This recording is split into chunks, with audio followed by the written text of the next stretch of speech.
그 어느 때보다도 요즘 뉴스에 관심을 가지고 듣고 읽고 또 영상을 보시는 줄 압니다.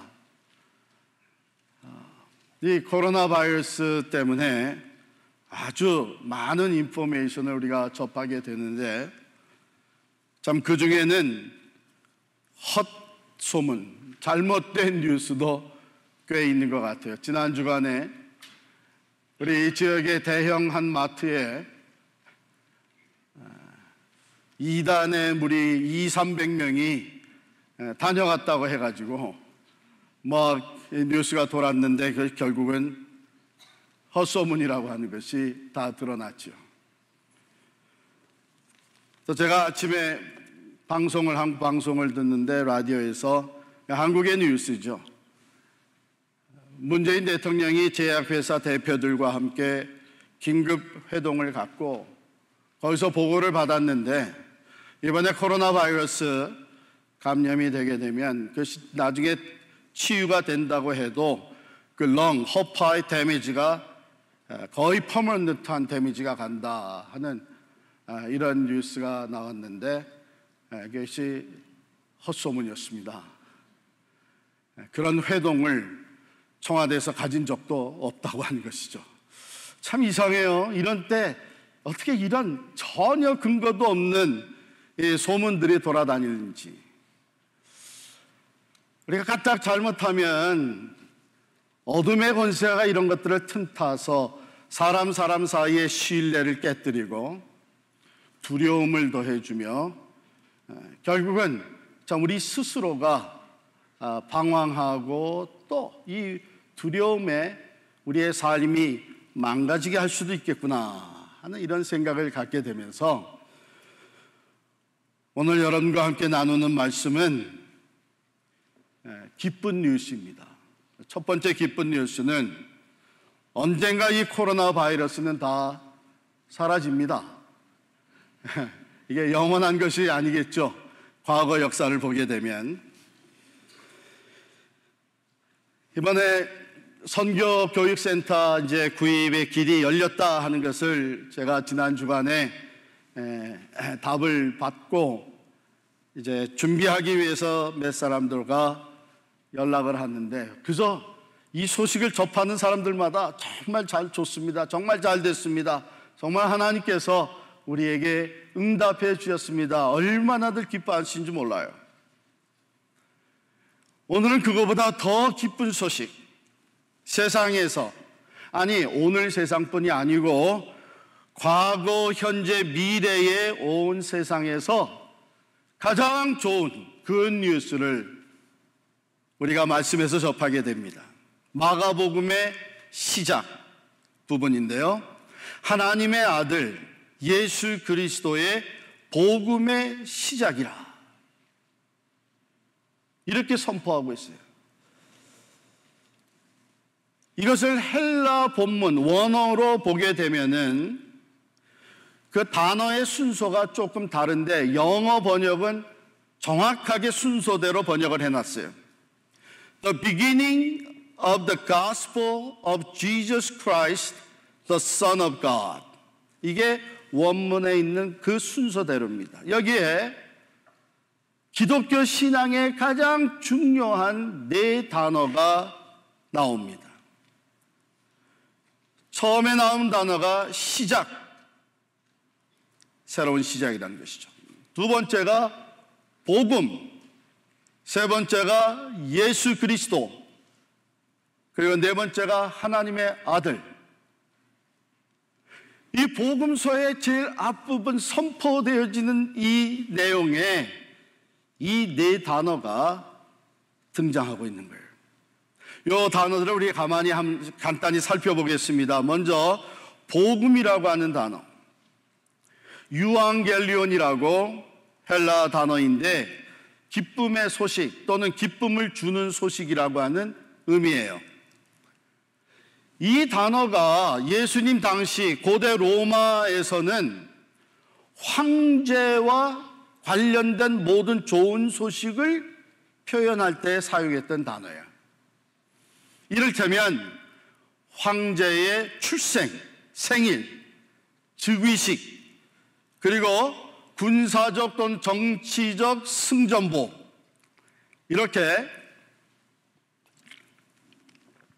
황제의 근황들을 알리는 기쁜 소식들을 말할 때에 유앙겔리온이라고 한 단어를 썼습니다. 즉 로마 제국의 모든 사람들에게 기쁨과 안정을 주는 희망의 용어였어요.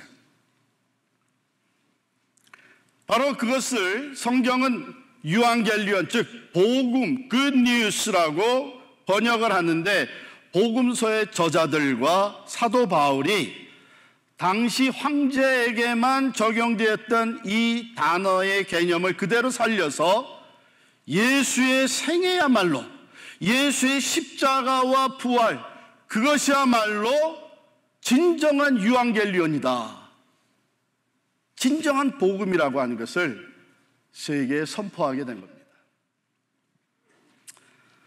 그것이 복음이에요. 그 다음에 단어 예수 그리스도. 먼저 예수. 예수라고 하는 이름의 뜻은 여호와는 구원이시다, 또는 여호와의 구원, 이런 뜻이에요. 히브리 이름 예수와 혹은 좌슈아, 여호수아, 구약성경에 나오죠. 그게 바로 헬라 단어로 그리스어로 번역될 때에 크리스토스, 예수로 번역이 된 겁니다. 당시에 굉장히 흔했던 이름입니다, 예수라고 하는 이름이. 그런데 예수라는 흔한 이름이 오히려 유일한 한 분에 적용되는 것이 그 다음에 따라오는 그리스도라고 하는 이름 때문에 그렇습니다. 예수 그리스도. 그럼 크리스토스, 그리스도라고 하는 말은 히브리어의 메시아라고 하는 단어를 그리스도로 번역한 것인데, 그 뜻은 기름 부음 받은 자. 즉 하나님께서 구약 성경에서 하나님이 특별히 쓰시고자 하실 때에 기름을 부으셨는데, 세 종류의 직책에 기름을 부으셨습니다. 먼저는 왕, 그 다음에는 선지자, 그리고 제사장, 이 세 직분에 기름을 부었는데, 예수님은 바로 이 세 직분을 다 가지시고 그것을 완성시키시는 분으로 오셨기 때문에 예수님은 삼중직을 가지고 오셨다, 우리가 이렇게 표현을 해요. 왕의 왕으로 오셨습니다. 만왕의 왕으로 오셨습니다. 즉 만물을 다스리시는 자로 오셨어요. 그 다음에 선지자, 즉 하나님의 말씀을 받아서 선포했던 선지자들과 같이 예수님은 하늘의 빛과, 즉 이 세상에 없는 하늘의 빛과 하늘의 진리를 그대로 선포하신 분이셨습니다. 그리고 제사장, 대제사장, 히브리서에 보면 큰 대제사장이라고 그랬는데, 하늘과 땅, 하나님과 인간들 사이의 유일한 중보자로서 자기 자신을 중보의 제물, 희생의 화목의 제물로 단번에 드리시기 위해 오셨습니다. 바로 예수 그리스도. 그런데 그분은 하나님의 아들이셨다, 이렇게 소개하고 있죠. 여러분, 예수님이 하나님의 아들이시라고 하는 거하고 우리가 하나님의 자녀라고 하는 것은 어떻게 보면 비슷하게 들릴 수 있지만 근본적으로 다른 얘기예요. 예수님이 하나님의 아들이라고 하는 것은 하나님과 본질상 같은 분이다 하는 것을 의미합니다. 우리는 본질적으로 하나님과 같지는 않습니다. 하나님의 형상을 따라 지음을 받았지만 우리는 피조물이고 하나님은 창조주가 되십니다. 하나님이 가지고 계신 것을 우리가 다 갖지를 못합니다. 하나님적인 신적인 특성이 하나님께만 있어요. 그런데 예수님은 본질상 하나님과 같은 분으로 하나님의 아들이라고 표현된 겁니다. 그래서 사도 요한은 요한복음 맨 앞부분에 말씀이 육신이 되어 우리 가운데 거하심에 우리가 그 영광을 보니 아버지의 독생자의 영광이요 은혜와 진리가 충만하더라 이렇게 증거하고요. 또 본래 하나님을 본 사람이 없으되 아버지 품속에 있는 독생하신 하나님이 나타내셨느니라. 그렇다면 하나님의 아들 예수 그리스도가 오셨다고 하는 것은 하나님이 육신을 입고 직접 찾아오셨다는 얘기입니다. 바로 이것이 복음, 예수 그리스도, 하나님의 아들 이 세 단어가 품고 있는 내용인데 마가는 이것을 소개할 때에 뭐라고 소개했냐면 하나님의 아들 예수 그리스도의 복음의 시작이라. 그래서 이 시작이라고 하는 단어를 강조하기 위해서 맨 앞에 시작이라고 이렇게 헬라 언어에 써놨어요. 그 단어의 의미는 아르케르라고 하는 뜻입니다. 우리 헬라 말로 아르케르라는 말인데 여러분 이 단어는 창세기 1장 1절 태초에 하나님이 천지를 창조하시니라 할 때에 거기에도 쓰여졌던 단어예요. 아르케르라고 하는 단어가. 그러니까 태초와 같은 맥락에서 사용된 단어란 얘기죠. 이 시작이라고 하는 단어가. 그러면 이 시작이라고 하는 마가가 사용하고 있는 게 아르케르 시작이라고 하는 단어는 단순히 시간적인 시작을 얘기하는 것은 아니라는 것이죠. 물론 이것이 처음, 시초 이런 것을 의미하는데 한글로 나아가서 근본, 본질 이런 뜻을 담고 있습니다. 시간적으로 첫 출발의 의미보다는 가장 근본이 되는 것, 가장 기초가 되는 것 이것을 의미하고 있는 거예요. 자, 그러면 마가는 무슨 의도로 무슨 목적을 가지고 이 처음과 시작 즉 태초를 의미하는 아르케르라고 하는 단어를 썼을까? 하나님의 아들 예수 그리스도의 복음을 얘기하면서 그 복음의 시작이라고 하는 말을 여기다가 썼을까? 그것은 하나님의 아들 예수 그리스도를 통해 펼쳐지는 새로운 시대, 그 시작, 그것은 이 아르케르가 하나님께서 태초에 천지를 창조하실 때와 같이 이제 새 창조의 영역으로 들어가는 그 시발점이라는 얘기죠. 그러니까 이것은 놀라운 선포입니다. 하나님이 인간의 몸을 입고 이 땅에 오셔서 즉 하나님의 아들 예수 그리스도가 친히 복음, good news, 이 복음이 되신 것이 그 되신 것의 시작을 선포하는 거예요. 그러므로 하나님의 아들 예수 그리스도는 복음의 기원이고 복음의 출발점이고 복음의 근본이 되시는 것입니다. 우리가 이 복음이라는 그 성경의 그 뉴스를 다양한 방법으로 설명할 수 있어요. 그러나 어떻게 설명이 되든지 간에 그 모든 설명은 다 하나로 묶어질 수 있는데 복음은 예수 그리스도다. 예수 그리스도는 복음이다. 이렇게 연결이 될 수밖에 없습니다. 자, 그런데 예수님에 앞서서 세례 요한이 등장을 해요. 그러면 세례 요한은 이 복음의 선포에 있어서 어떤 역할을 하고 있느냐? 우리가 잘 아는 대로 복음으로 오신 즉 하나님의 아들 예수 그리스도를 준비하는 역할이죠. 그가 인용한 이사야서의 말씀, 사실은 구체적으로 하면은 말라기 3장 1절과 이사야 40장 3절이 같이 인용이 됐어요. 보라, 내가 내 사자를 내 앞에 보내노니 그가 내 길을 준비하리라. 이것은 말라기 3장 1절에서 인용한 것이고, 광야에 외치는 자의 소리가 있어 이르되 너희는 주의 길을 준비하라, 그의 오실 길을 곧게 하라. 이것은 이사야 40장 3절에서 인용한 것인데, 둘 다 어떤 의미를 담고 있어요? 앞서 보냄을 받은 자라는 거예요.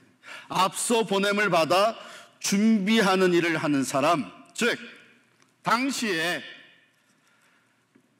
황제가, 왕이 행차를 하게 되면 그냥 왕이 어느 날 나타나는 게 아니란 얘기죠. 앞에 사자를, 메신저를 보내서 그가 그 행차를 준비케 하는 거예요. 그래서 메시아의 전령으로 왕의 앞서 보내신 사자로서의 역할을 세례 요한이 했던 것이죠. 그러면 그는 앞서서 예수 그리스도를 어떤 분으로 소개하는가? 7절 8절에 볼까요? 그가 전파하여 이르되, 첫 번째로 나보다 능력 많으신 이로 소개하고 있습니다. 즉 내가 준비하고 여러분들이 맞이할 수 있도록 돕고 있는 이분은 나보다 능력이 훨씬 많으신, 나보다 권위가 훨씬 높으신 전능하신 하나님이신 것을 소개하고 있고요. 두 번째로는 내 뒤에 오시는 분, 즉 나는 앞서서 그의 보냄을 받아 그의 사자로서 준비하는 사람이고, 진정 여러분들이 만나야 될 사람은 내 뒤에 오시는 이분이시다. 세 번째로 내가 그의 신발끈을 풀기도 감당하지 못할 뿐이다. 이게 무슨 말이에요? 나와는 전혀 비교할 수 없는 천지 차이의 그 높으신 분이시다는 것이죠. 나는 보냄을 받은 그분의 종인데, 그분의 서번트인데, 그분의 종 중에 가장 낮은 종, 그 주인의 신발을 들고 그 신발끈을 풀어주는, 그 신발끈을 매주는 그런 종의 역할도 감당하기가 어려운 높으신 분이시다, 그런 뜻입니다. 자, 그런데 그 다음에 보면 세례 요한에게 세례를 받으세요. 아니 어떻게 거룩하신 분이, 하나님과 같으신 분이 자기의 신발끈을 풀기도 감당하지 못할 그 종과 같은 사람에게 세례를 받아요?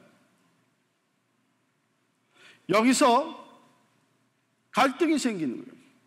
해석이 조금 분분하게 나눠질 수가 있습니다. 왜 예수님이 세례를 받으셨냐? 다른 복음서에 보면 이렇게 함으로써 하나님의 의를 이루는 것이라 그랬는데, 그건 도대체 무슨 뜻이냐? 세례 받는 사람들은 어떤 사람이 받는 거예요? 물세례를 받는 사람이 어떤 사람들이 받았어요? 자기가 죄가 있는 죄인들이 받았습니다. 그래서 물세례는 죄 회개하는, 죄 씻음 받는 물세례예요. 근데 예수님은 죄가 없으신데 왜 세례를 받은? 하나님과 동등하신 분이시지만 그가 궁극적으로 우리의 죄를 대신 담당하시기 때문에 그가 이 세례를 받으십니다. 그러므로 이 세례는 장차 그에게 전가될 온 인류의 죄가 그에게 전가가 되어서 십자가에서 그 죄값을 치르시게 될 것을 암시해 주는 세례였습니다. 그런데 그것만으로 끝나는 건 아니에요. 예수님이 세례받고 올라오실 때에 어떤 일이 벌어졌는가? 10절 보실까요? 곧 물에서 올라오실새 하늘이 갈라짐과 성령이 비둘기같이 자기에게 내려오심을 보시더니 하늘로부터 소리가 나기를 너는 내 사랑하는 아들이라 내가 너를 기뻐하노라 하시니라. 자, 여기에 삼위일체 하나님, 성부, 성자, 성령 삼위일체 하나님이 동시에 나타나시는, 현존하시는 이 God's presence, the presence of the triune God, 이 장면이 나타납니다. 세례를 받고 올라오시는 성자 하나님이 계시고, 비둘기같이 내려온 성령 하나님이 계시고, 하늘로부터 들려오는 성부 하나님의 소리가 있었습니다. 이것은 무엇을 의미하는가 하면 예수 그리스도께서 장차 펼쳐가실 놀라운 그 복음의 사역, 그 복음의 사역을 위한 예수 그리스도의 정체성을 강화시키는 사건이었어요.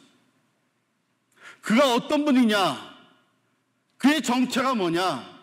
그분은 하나님과 동등하신 삼위일체의 성자 하나님이시다. 그런데 그분이 죄인들이 세례를 받는 죄인의 자리에까지 내려가셔서 세례 요한의 물세례를 받으셨다. 이것은 도무지 연결될 수 없는 하나님과 죄로 말미암아 원수된 인간을 연결시켜 주시는, 그것을 아울러 품으시는 성자 예수 그리스도의 모습을 보여주고 있는 거예요. 그뿐만 아니라 한 걸음 더 나아가서 히브리서 2장 18절에 보면은 예수님이 왜 그러면 이 세례를 받으시고 그 거룩한 성부, 성자, 성령 삼위일체 하나님의 현존을 보게 됐는데 그 다음에 광야로 이끌려가서 기도하시면서 시험을 받느냐? 사탄에게 시험을 받으시러 광야에 들어가시느냐? 히브리서 2장 18절에는 이렇게 말씀하십니다. 그가 시험을 받아 고난을 당하셨은즉 시험 받는 자들을 능히 도우실 수 있느니라. 또 히브리서 4장 15절에 보면 그가 우리와 똑같이 시험을 받으신 이로되 죄는 없으시니라. 그러므로 긍휼하심을 따라 우리에게 긍휼을 베푸시는 그분, 즉 우리가 시험을 받을 때 우리의 연약함을 친히 아시고 자비와 긍휼을 베푸시는 그분 앞에 우리가 담대히 나아가 때를 따라 돕는 은혜를 얻자, 그런 말을 해요. 우리가 시험을 당할 때 주님은 그것을 아시기 때문에, 직접 체험하셨기 때문에 우리의 연약함을 도우시는 분이시다. 자, 이와 같이 마가는 예수 그리스도를 소개하고 있고 이것이 복음이란 얘기예요. 도무지 연결될 수 없는 하나님과 이 죄인들, 하늘나라와 이 세상 나라를 연결시키기 위해서 친히 오신 하나님의 아들 예수 그리스도, 복음의 시작이라. 자, 그러면 복음이신 예수 그리스도께서 전파하신, 선포하신 첫 메시지가 뭐냐? 14절 한번 보실까요? 요한이 잡히신 후 예수께서 갈릴리에 오셔서 하나님의 복음을 전파해 이르시되, 첫 복음의 선포죠. 다 같이 읽겠습니다. 때가 찼고 하나님의 나라가 가까이 왔으니 회개하고 복음을 믿으라. 회개하고 복음을 믿으라. 이것이 복음의 선포의 첫 메시지예요. 자, 그러면 이것이 왜 그렇게 기쁜 소식이 됐느냐? 처음에는 때가 찼기 때문에 그래요. 때가 찼기 때문에 오랫동안 기다려왔습니다. 하나님의 때가 언제인지, 메시아를 보내주실, 우리의 구원자를 보내주셔서 하나님의 나라를 세우실 그 때가 언제인지 아무도 계산할 수 없었어요. 왜? 하나님의 때, 여기에 때라고 하는 단어는 카리오스라고 하는 단어를 썼어요. 이 유대인들에게 있어서 이 시간이라고 하는 것을 표현하는 헬라 단어에 또 다른 그 단어가 있는데 그것은 크로노스라고 하는 단어이고, 크로노스는 시계, 칼렌더, 그 정해진 날짜를 계산할 수 있는 그 시기, 그 때를 크로노스라고 합니다. 그러나 하나님이 정하신 때, 그건 우리 인간은 아무도 알 수 없어요. 그거는 카이로스라고 해요. 그러나 우리가 알 수 없었던 그 때가 수면에서 이제 표면으로 올라오게 됐다는 거예요. 때가 이르렀다는 거예요. 이제는 더 이상 기다리지 않아도 된다는 거예요. 여러분, 우리가 기다리고 기다리는데 아직 때가 안 됐어. 더 기다려야 돼. 더 인내해야 돼. 더 고통을 감수해야 돼. 그게 아니고 이젠 때가 찼다는 거예요. 하나님의 때가 이르렀다고 하는 이 메시지가 기쁜 소식이 될 수밖에 없었던 것이죠. 오랫동안 고통당하고 오랫동안 참으로 암흑과 같은 터널 속에 갇혀 있었던 자들에게 이제는 하나님의 때가 찼고 하나님의 때가 이르러서 빛이 보이게 되고 이제는 그 길이 열리게 되고 이제는 기도의 응답이 나타나게 된다고 하는 것이 얼마나 기쁜 소식이에요. 하나님의 나라가 임하는 때, 하나님의 구원이 시작되는 때, 그래서 예수님은 때가 찼고 하나님의 나라가 가까이 왔다, 이렇게 전해요. 이것이 다른 때가 아니라 오랫동안 기다리던 하나님의 구원, 하나님의 나라가 세워지는, 세상 나라의 그 어둠과 억압과 그 고통에서부터 이 악한 세대의 사탄 마귀가 다스리는 죄와 죽음의 나라에서부터 이제는 참 공의와 사랑, 참된 평화와 영원한 생명이 있는 하나님의 나라가 가까이 왔다는 거예요. 임박했다는 거예요. 아니, 이제 우리 교육센터가 준비될 때가 이르렀다고 하는 오늘 광고를 들어도 그렇게 기쁜데, 그거보다 훨씬 하나님의 나라가 가까이 왔다. 하나님의 나라가 시작되는 때가 됐다.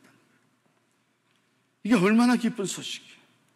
그런데 그 다음에 한 걸음 더 나아가서 이제 그 하나님 나라에 들어갈 길이 열렸다는 것입니다. 방법이 주어졌다는 것입니다. 여러분, 아무리 좋은 건물이 있고 아무리 좋은 위치에 선교센터 할 만한 것이 있어도 It's not for sale. 우리가 바라만 보는 거예요. 길이 열리지 않는 거예요. 하나님의 나라가 그 하나님의 공의와 자유와 하나님의 다스림과 하나님의 그 생명으로 풍성한 영생과 구원이 있는 그 하나님의 나라가 가까이 왔는데, 그것을 우리가 바라보는 것만 아니라 누구든지 그 하나님의 나라에 들어갈 수 있는 길이 열렸다는 거예요. 누구든지. 그 길이 뭐예요? 회개하고 예수를 믿으라. 복음이신 예수를 믿으라. 주의 이름을 부르는 자는 누구든지 구원을 얻으리라는 것입니다.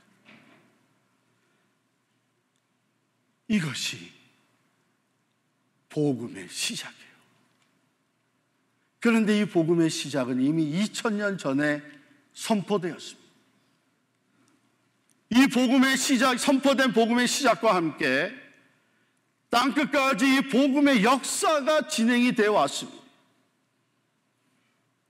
오늘 우리는 그 가운데서 먼저 이 복음을 받아들이고 예수를 믿어서 하나님의 나라를 소유한 사람들이 되었습니다. 그런데 만일 아직도 이 예수를 믿지 아니하고 하나님의 나라에 들어가지 못한 사람이 여기 있다면, 여러분, 때가 찼습니다. 하나님의 나라가 가까이 와 있습니다. 여러분, 아직 믿지 못하고 있을지 몰라도 하나님은 여러분들을 사랑하셔서 때가 찼음을 알려주시고 복음을 들을 수 있는 기회를 계속해서 여러분들에게 부여하고 있습니다. 주일마다 이 자리에 나올 때마다 하나님이 여러분에게 주시는, 아직 하나님의 나라에 들어가지 못하고 있는, 주저하고 있는, 믿지 못하고 있는 여러분들에게 주시는 메시지가 뭐예요?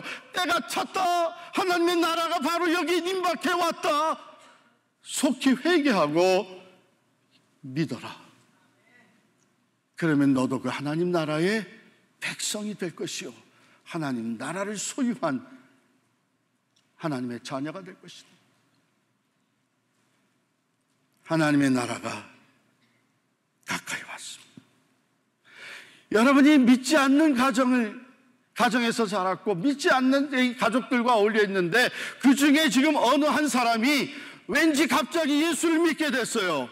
하나님의 나라를 소유한 사람이 됐어요. 이건 무슨 메시지예요? 여러분의 가정에, 여러분의 가문에 때가 찼습니다. 하나님의 나라가 가까이 왔습니다. 이제 회개하고 복음이신 예수를 믿으면 가정들이 다 하나님의 나라의 백성들이 될 것이요, 하나님의 나라를 소유하고 살아가는 하나님의 자녀가 될 거예요. 여러분들의 친구들, 여러분들의 동창들, 여러분의 직장 동료들, 믿지 않는 삶을 함께 살던 사람들 중에 예수를 믿어서 하나님의 나라에 속한 사람이 생겨났습니다. 이건 무슨 말이에요? 이제 때가 찼습니다. 하나님의 나라가 여러분들의 관계 속에 임박해 왔습니다. 이제 늦추지 마시고 주저하지 마시고 예수의 복음을 받아들여서 예수를 믿으라. 그러면 하나님의 나라에 들어갈 수 있게 되는 거예요. 하나님의 나라의 백성이 될 수 있다는 거예요. 여러분, 이것처럼 좋은 뉴스가 어디 있어요? 복음이에요. 복음 중에 복음이에요. 그런데 회개해야 된다고 합니다. 거저되는 것은 아니에요. 1912년 4월 15일, 아마 여러분들은 이 날짜만 들어도 기억하시는 분이 계실지 모르겠는데, 바로 북대서양에서 타이타닉 호가 침몰한 날입니다. 우리는 그 비극적인 사건을 잘 알고 있지 않아요? 그 거대한 배가 왜 침몰하게 됐느냐, 그 원인을 두고 사실은 과학적인 차원에서 여전히 논쟁이 이어지고 있다 그래요. 많은 의견들이 있는데 모든 사람이 공통적으로 지적하는 한 가지 원인이 있습니다. 그것은 그 타이타닉호의 선장이었던 에드워드 존 스미스라고 하는 이 선장의 방심과 자만입니다. 그는 배에 탄 승객들과 기자들에게 뭐라고까지 얘기했냐면, 이 배는 하나님도 침몰시킬 수 없습니다. Even God cannot sink the ship. 그렇게 자신만만하게 얘기를 했습니다. 그러니 여러분들은 마음껏 이 항해를 즐기십시오. 이렇게 호언장담한 선장은 꼭 필요한 탐조등과 망대를 설치하지도 않았고, 야간에 관측 요원을 배치하지도 않고, 사실은 배치해서 배의 방향을 점검하는 일을 해야 되는데 하지 않았습니다. 가장 중요한 배의 방향을 점검하는 일을 소홀히 했습니다. 얼마 후 빙산을 발견하고도 이 배는 암초 따위는 문제가 없다고 하면서 오판을 내렸습니다. 너무 늦기 전에 선장이었던 그가 했어야 된 가장 중요한 일은 배의 방향을 바꾸는 것이었습니다. 그러나 그는 그렇게 하지 않고 있다가 배가 빙산에 부딪히고 말았고, 부딪힌 후에도 별 문제가 없는 줄 알고 있다가 구멍이 난 곳으로 물이 들어와서 그 큰 배가 침몰하게 되었습니다. 이 엄청난 비극은 선장의 어처구니 없는 방심과 자만으로 빚어진 인재였습니다. 배의 방향만 바꿨으면 살 수 있었는데, 세례 요한을 통해서, 예수님을 통해서 선포하신 메시지, 회개하라, 이 회개의 의미가 바로 방향을 바꾸는 것입니다. 하나님 없이 내가 원하는 대로 죄와 함께 살아가던 사람이 이제는 방향을 바꾸어서 하나님을 향하고 죄를 회개하고 하나님께 나올 때에 살 길이 열린다는 거죠.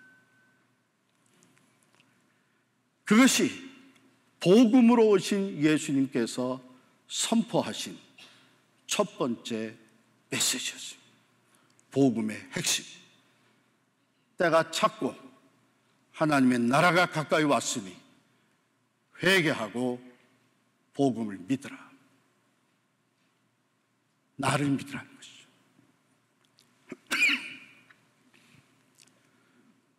여러분, 과속으로 달리던 내 인생의 배,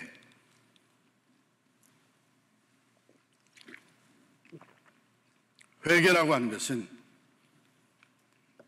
그 배를 멈추고 방향을 돌이키는 것입니다. 지금까지 내가 이 배에, 내 인생의 배에 선장이 되어서 내가 원하는 대로 살았다면 이제는 이 인생의 배의 키를 예수님께 맡기고 그를 선장으로 삼아서 살아가는 그리스도인이 되라는 것입니다.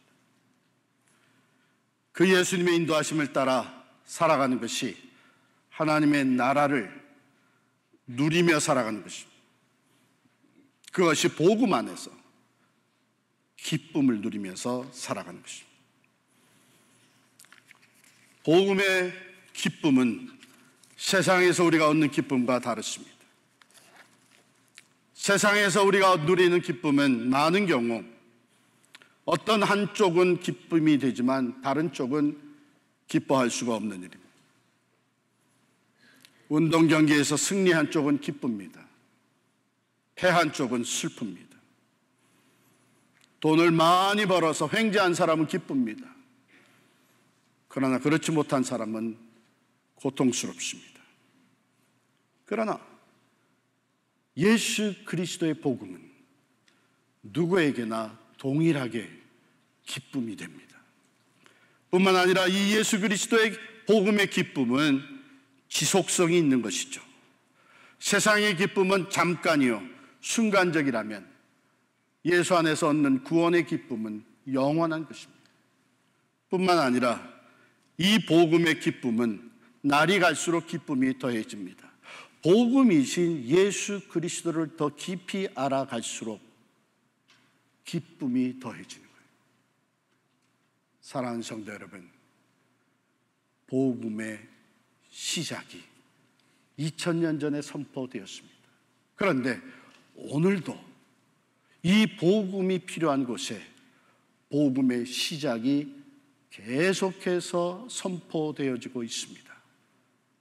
어떻게 해요? 때가 찼고 하나님의 나라가 가까웠으니 회개하고 복음을 믿으라. 기도하겠습니다.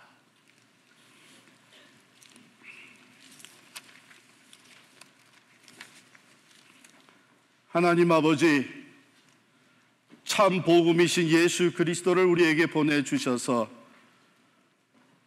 우리가 하나님의 나라의 백성이 되게 하심을 감사합니다.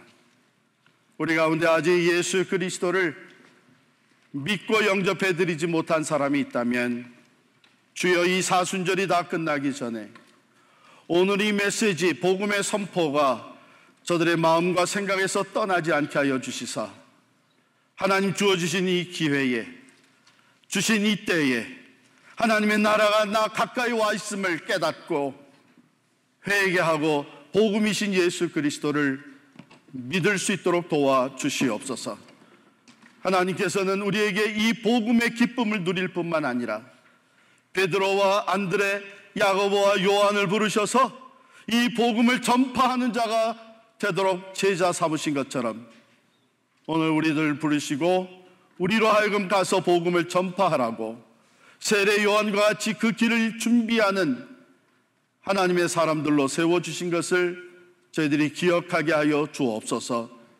아직 이 복음이신 예수 그리스도를 모르는 자들에게 예수의 복음을 전하게 하시고 예수의 증인 되게 하시고 그리하여 우리와 더불어서 함께 하나님의 나라의 백성이 되어 참 공의와 사랑, 참 평화와 자유를 그리고 영원한 생명을 함께 누리며 또 전하는 하나님의 사람들이 되게 하여 주옵소서.